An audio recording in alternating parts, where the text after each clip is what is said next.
हरियाणा की विभानी मनीषा हत्याकांड ने हर किसी को हिलाकर रख दिया।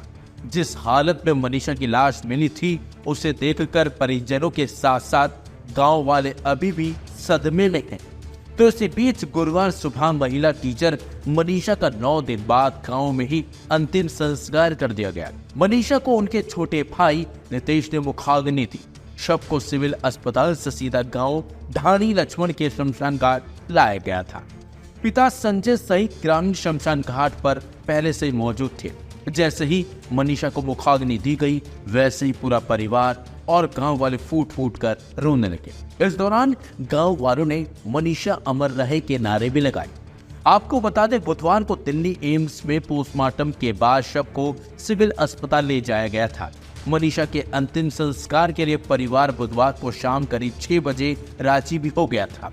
दरअसल परिवार ने 2 मांगे सरकार के सामने रखी थी, जिसमें केस की जांच सीबीआई से कराए जाने और दिल्ली एम्स में पोस्टमार्टम करवाना शामिल था। वहीं मनीषा के दादा राम किशन ने धरने में कहा कि हमारी जो मांगे थी वो पूरी सरकार ने कर दी है, हम बेटे का अंतिम संस्कार करना चाहते हैं।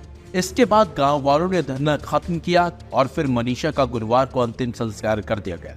हुआ यह था कि बुधवार को मुख्यमंत्री नायब सैनी ने खुद जानकारी दी थी कि मनीषा के परिवार की मांग के आधार पर सरकार निष्पक्ष जांच के लिए केस सीबीआई को सौंपने जा रही है।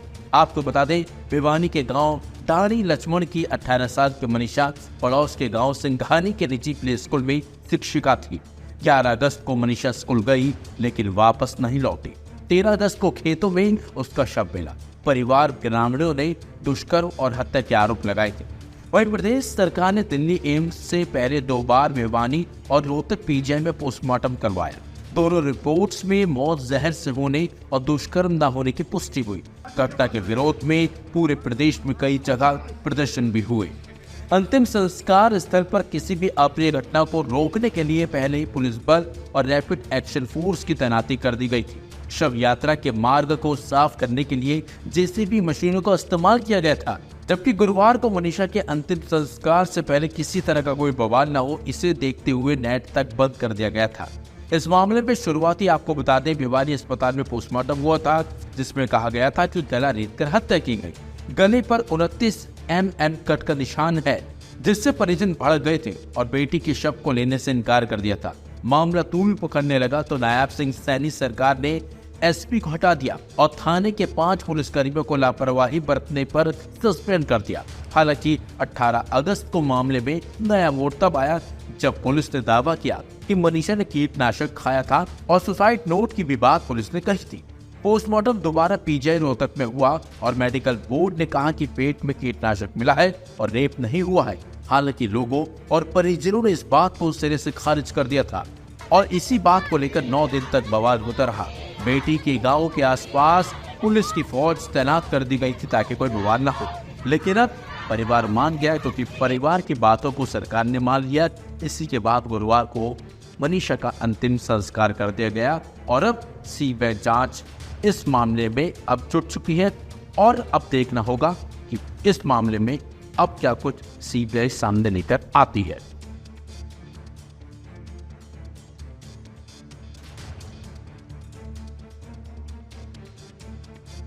पहली बात तो बहुत ही दुखद घटना है और पूरे देश को, पूरे समाज को इस पे बहुत अफसोस है।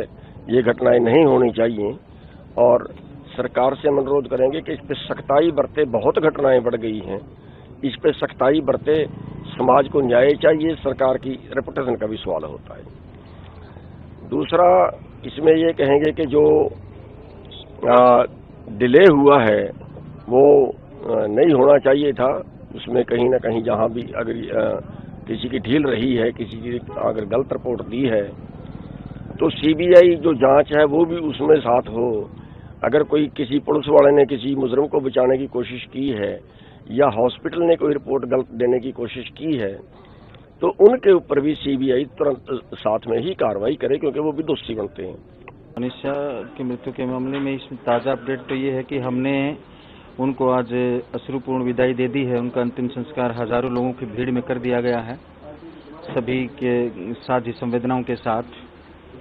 परिवार और जन भावना ये थी कि सीबीआई जांच और एम्स की जो पोस्टमार्टम है वहाँ होना चाहिए। और वो होने के बाद परिवार ने कल शाम को धरने पर ये सभी से प्रार्थना की थी और हम भी लगातार प्रशासन की तरफ से प्रार्थना कर ही रहे थे सभी से, तो वो स्वीकार कर लिया गया है। और आज सुबह 8 बजे हजारों लोगों के साथ प्रशासन की मौजूदगी में बहुत शांतिपूर्ण तरीके से उस बहन को विदाई दे दी गई है।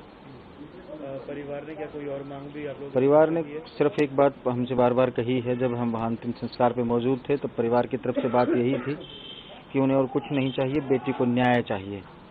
और उस बेटी को न्याय के लिए सरकार ने सबसे बड़ी एजेंसी को ये जांच सौंप दी है और हम उम्मीद करेंगे कि जो छोटी मोटी किसी तरह की कोई चूक हो गई होगी तो उस चूक को ठीक करने का काम सीबीआई करेगी और जो भी तथ्य रहेंगे उनको सबके बीच में लाया जाएगा।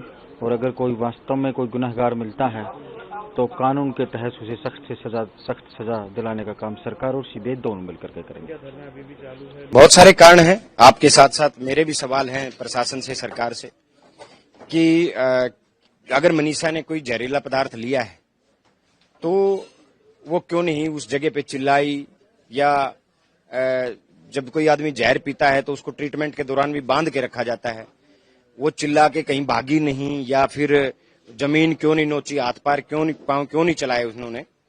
दूसरा, जब कोई आदमी कीटनाशक पदार्थ लेता है, जहरीला पदार्थ लेता है, तो मुझे नहीं लगता कि कोई जानवर केवल उसके मुंह को नोचने का काम करेगा, फेस को नोचने का काम करेगा।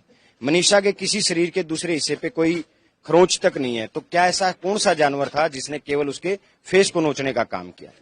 पुलिस से मेरा सवाल है कि सुसाइड नोट को चौथे दिन क्यों लेके आए, पहले दिन से सुसाइड नोट क्यों नहीं लेके आए। और स्टूडेंट लाइफ में कौन ऐसा है जो व्हाइट पेपर यूज करता है, A4 पेपर यूज करता है, चाहे कितना ही बड़ा स्टूडेंट हो जाए, लेनदार पेपर यूज करता है।